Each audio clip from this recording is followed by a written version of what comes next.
बिस्मिल्लाहिर्रहमानिर्रहीम। Dear students, second year की English के chapter number second the last lesson को कम्प्लीटली हमने रीड कर लिया था। तो आज हमने इस चैप्टर की एक्सरसाइज को देखना है। तो सबसे पहले आप लोगों ने इस चैप्टर के अंदर मौजूद जो ग्लासरी है इसको रीड कर लेना है। एंशियस, एंशियस का मतलब होता है वरीड और नर्वस अबाउट समथिंग, यानी कि किसी भी चीज़ के बारे में बेचैनी या बेताबी को ज़हर करना एंशियस कहलाता है। Apprenticeship, a person learning a trade और skill from someone experience. Apprenticeship का मतलब होता है प्रैक्टिस के लिए कहीं भी जाना, तजर्बात करना।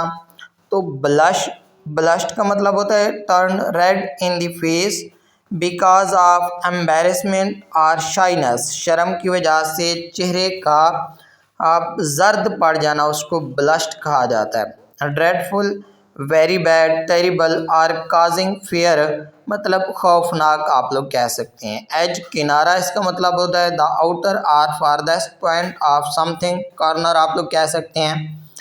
एम्ब्रॉयडर्ड, सजा हुआ, decorated with patterns, sewn using thread. Emotion, जज्बात को कहा जाता है a strong feeling like happiness, sadness, anger और फेयर। फ्लोटिंग, फ्लोटिंग, स्टेइंग और moving on the surface of water, तैरना लफ्सी मतलब होता है जेंटल, काइंड, सॉफ्ट और not harsh.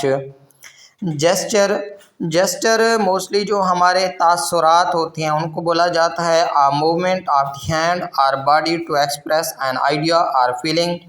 Logical, reasonable, making sense, based on facts, rational. Motionless, still, not moving. Nausance, something or someone that is annoying or causes trouble. Scolding, speaking angrily to someone because they did something wrong. तो trembled, shook slightly, often from fear, cold or weakness. Dear students, glossary के बाद हमारे पास आता है question. तो हम लोग इन question को रीड करने की कोशिश करते हैं, इनके आंसर्स भी साथ आप लोगों को बताता जाऊंगा। तो स्टार्ट करते हैं। हमारे पास फर्स्ट क्वेश्चन है why was Franz afraid of going to school that morning. उस सुबह जाने के लिए जो फ्रेंडजे था वो क्यों खौफज़दा था। Franz was afraid because he had not learn the rules of participles and he expected Mr Hamel to punish him. उसका जो टीचर था मिस्टर हैमल उसको सज़ा देगा। What tempted Franze to skip school and spend the day outside? The warmth, bright weather, the singing of birds, and the sound of Persian soldiers drilling tempted Franze to stay outside instead of going to school. Third question है हमारे पास what unusual things did Franz notice when he reached the school. कौन सी गैर मामूली बात को notice किया। The school was unusually quiet, Mr Hamel was wearing his special clothes and many village people were sitting silently at the back of the classroom. Next question है हमारे पास why were the village people sitting at the back of the classroom. They had come to attend the last French lesson to show respect for mister Hamel and to express their love for the French language. What news had come from the bulletin board near the town hall? Town hall के ऊपर जो bulletin board था, खबरें देने वाला board था, उससे क्या खबर आई। The order from Berlin announced that only German would be taught in the schools of Alsace and Lorraine from the next day. Next question हमारे पास what did Mr. Hamel say about the French language? Mr. Hamel said that French was the most beautiful, the clearest and the most logical language in the world and that people should never forget it because it was the key to their freedom.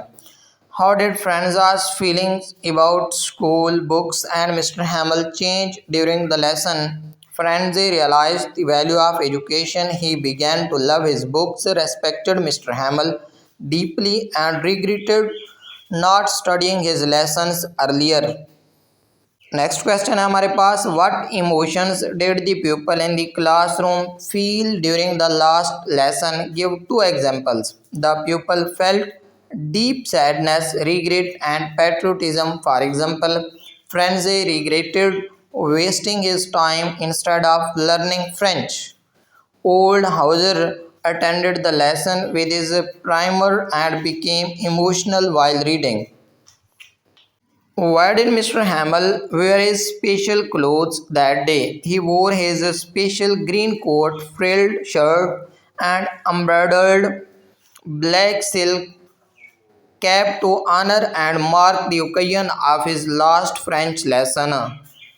Last question है हमारे पास, what was the significance of the phrase vive la France written on the blackboard? Vive la France means long live France. It expressed Mr. Hamill's deep patriotism, love for his country, and hope that the French people would preserve their language and national identity despite foreign rule. Dear students, हमारे पास question के बाद इस chapter के अंदर मौजूद MCQs हैं जो कि 5 नंबर की आनी हैं, तो हम लोग इनको भी रीड कर लेंगे। Who is the narrator of the story, तो इसका जो करेक्ट ऑप्शन होगा वो होगा फ्रेंजे। फ्रेंजे जो है ना नरेटर है, क्योंकि वही स्टूडेंट भी था और नरेटर भी था। What subject was Franz dreading to the question on participles, के लिए वो ड्रेडफुल था, मतलब खौफज़दा था, डर महसूस कर रहा था। French was being replaced with German in schools, स्कूलों में फ्रेंच की बजाय अब जर्मन पढ़ाई जाएगी। What did the bulletin board usually bring, क्या लाता था वो? बैड न्यूज़, मोस्टली बुरी खबरें लाता था। Who wore a 3-cornered hat, Mr. Hamill wore a 3-cornered hat. What did the villagers come to the school for? To say goodbye, कहने के लिए वो आए थे। What did Mr. Hamill wear for the last lesson? Sunday clothes पहन रखे थे उसने। Which language was being taught in Alsace and Lorraine? French language was taught. What did Mr. Hamill write on the blackboard? Vive la France, यानी कि long live France, जिसका मतलब बनता था, लिखा था vive la France. Last MCQ है हमारे पास, what time did the church clock strike at the end at 12 o'clock, 12 बजे जो है ना वो घंटी बजाता था। तो यहाँ पे है नेक्स्ट हमारे पास कुछ, ये जो सी ऑप्शन है ये नरेशन के लिए होता है, मतलब नैरेटिव स्ट्रक्चर के लिए होता है, तो इसको हम लोग स्किप कर रहे हैं, तो इससे आगे हम लोग रीड करेंगे। इस चैप्टर में मौजूद most important vocabulary and grammar, यहाँ पे कुछ फ्रेजेस दी गई हैं, उनको आप लोग ने लाजमी तौर पर रीड करना है। एडजेक्टिवल फ्रेज है हमारे पास। सबसे पहले एडजेक्टिवल फ्रेज ऐसी फ्रेज जो मोस्टली एडजेक्टिव को रिप्रेजेंट करती है। Group of words that describes a noun और प्रोनाउन, क्योंकि जो एडजेक्टिव होती है वो भी डिस्क्राइब करती है अ नाउन और pronoun, usually answering the question what kind और विच वन। तो ये मोस्टली क्वेश्चन को जो है ना रिप्रेजेंट करती है, जो एडजेक्टिवल फ्रेज होती है। The boy with the red cap is my brother, with the red cap describes boy. तो यहाँ पे ये जो विद द रेड कैप, ये हमारे पास क्या कहलाएगा? एडजेक्टिवल फ्रेज कहलाएगी, क्योंकि इसके साथ विद लिखा हुआ है, तो हम लोग इसको प्रीपोजिशनल फ्रेज भी कह सकते हैं। नेक्स्ट है हमारे पास prepositional phrase, a phrase that begins with a preposition and shows direction, place, time और relationship. She sat on the wooden bench, on the wooden bench, ये हमारे पास क्या कहलाएगा? प्रीपोजिशनल फ्रेज, क्योंकि ये मोस्टली ऑन एक प्रीपोजिशन है। Tells where she sat. तो adverbial phrase, a group of words that acts like an adverb modifying a verb, adjective और अनदर एडवर्ब। इसके लिए मोस्टली जो 5 टाइप्स होती हैं एडवर्ब की, वो आप लोगों को आनी चाहिए, तभी आप लोग एडवर्बियल फ्रेज को आप लोग अच्छे तरीके से समझ सकते हैं, क्योंकि ये हमें बताता है it often answers how, when, where और व्हाई। मिसाल के तौर पर he ran with great speed, great speed, with great speed, यहाँ पे विद जो होगा वो तो प्रीपोजिशन को रिप्रेजेंट करेगा, ग्रेट स्पीड हमारे पास क्या कहलाएगा, एडवर्बियल, एडवर्बियल फ्रेज। तो with great speed tells how he ran. तो हमारे पास एक पैराग्राफ दिया गया है, इस पैराग्राफ के अंदर से हमने identify adjectival phrase, prepositional phrase and adverbial phrase from the paragraph. Paragraph है हमारे पास the boy with the broken bicycle. अब यहाँ पे जो लिखा है विद द ब्रोकन बाईसाइकिल, टूटी हुई, ये उसकी सिफत है, मतलब एडजेक्टिवल फ्रेज है ये, विद से लेकर ब्रोकन बाईसाइकिल तक। अच्छा, एक और बात याद रखनी है, विद लिखा हुआ है तो ये हमारे पास प्रीपोजिशनल फ्रेज भी कहलाएगा। स्टूड साइलेंटली, अब साइलेंटली एक एडवर्बियल है। Bye the road side, bye the road side, फिर ये बाय क्या है, प्रीपोजिशन है, तो बाय द रोड साइड इसको हम लोग क्या कह सकते हैं, एडवर्बियल फ्रेज भी कहा जा सकता है। His jacket covered in dust, covered in dust, ये हमारे पास कवर्ड से लेकर इन डस्ट तक, ये भी हमारे पास एडजेक्टिवल फ्रेज होगी। इन डस्ट हमारे पास प्रीपोजिशनल फ्रेज भी कहलाएगी। फ्लैप्ड जेंटली इन दी वाइंड, अब यहाँ पे जेंटली हमारे पास एडवर्ब है, फ्लैप्ड जेंटली एडवर्बियल फ्रेज होगी। इन द वाइंड, ये हमारे पास क्या होगा, इन प्रीपोजिशन है, तो इन द विंड ये हमारे पास प्रीपोजिशनल फ्रेज कहलाएगी। After a long day at school, अब यहाँ आफ्टर से लेकर स्कूल तक ये हमारे पास चूँकि टाइम को रिप्रेजेंट करा है, after a long day at school, तो स्कूल के बाद स्कूल प्लेस भी है, तो ये हमारे पास एडवर्बियल फ्रेज भी कहलाएगी। एट स्कूल ये हमारे पास प्रीपोजिशनल फ्रेज भी कहलाएगी। ही वॉज टू टायर्ड, अब यहाँ टू स्पीक, टू टायर्ड ये हमारे पास एडवर्ब है, टू कवर्ड, तो ये क्या कहलाएगा, एडवर्बियल फ्रेज। तो a kind man in a blue uniform, in से लेकर यूनिफॉर्म तक ये हमारे पास एक प्रीपोजिशनल फ्रेज होगी। अगर अकेला ब्लू यूनिफॉर्म को देखें तो ये हमारे पास एडजेक्टिवल फ्रेज होगी। Approach him with a warm smile, with से लेकर स्माइल तक ये भी हमारे पास प्रीपोजिशनल फ्रेज कहलाएगी।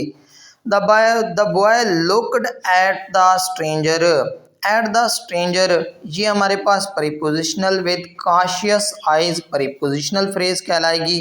Without saying a word the man knelt beside the bench, beside the bench ये हमारे पास दूसरी एक फ्रेज है। beside the bent wheel ये हमारे पास क्या कहलाएगी, beside लिखा हुआ है, प्रीपोजिशन है, तो prepositional phrase. he worked with great care, with great care, with से स्टार्ट हो रहा है तो ये एक प्रीपोजिशन है, तो प्रीपोजिशनल फ्रेज कहलाएगी। विद ग्रेट केयर, हम बड़ी एहतियात के साथ adjusting the chain and fixing the brake, the boy watched with growing hope, with growing hope ये हमारे पास prepositional. In a just few minutes, in a just few minutes, in a just few minutes के अंदर इन को अगर हम लोग focus करें तो ये प्रीपोजिशनल फ्रेज है। फ्यू मिनट्स को रिप्रेजेंट करें तो ये हमारे पास एडवर्बियल फ्रेज है। तो इन से लेकर मिनट्स तक ये दो फ्रेजेस बन सकती हैं, इसको हम लोग प्रीपोजिशनल फ्रेज भी कह सकते हैं और एडजेक्टिवल फ्रेज भी कह सकते हैं, एडवर्बियल फ्रेज भी कहा जा सकता है।